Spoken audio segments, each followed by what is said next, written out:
नमस्कार मित्रांनो, आता मी आलोय कोपरखैरनेमध्ये आणि ही खूप सिरियस व्हिडिओ आहे. जरा याला लास्टपर्यंत बघा, म्हणजे तुम्हाला कोपरखैरण्यामधलं जे पोस्ट ऑफिस आहे अक्षरशः म्हणजे पडायच्या घाईवर आले. ही अशी अवस्था आहे. आणि आतमध्ये जे काय अवस्था झाली बापरे. एखादा स्लॅब वगैरे पडला ना, आणि इथे काचा बघा, सगळ्या तुटल्या फुटलेल्या काचा आहेत. कित्येक वर्षापासून हे पोस्ट ऑफिस आहे आणि या पोस्ट ऑफिसची अवस्था अक्षरशः आता रिडेव्हलपमेंटला गेली आहे. काय बोलायचं बापरे, शेवाळ लागले शेवाळ.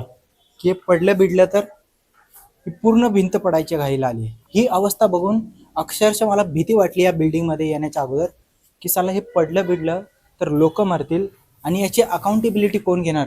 खरंच आता तुम्ही रिडेव्हलपमेंट, क्लस्टर रिडेव्हलपमेंट करतायत, पण सगळ्यात इम्पॉर्टंट गोष्ट आहे की ह्याला रिडेव्हलपमेंट केलं पाहिजे सध्या.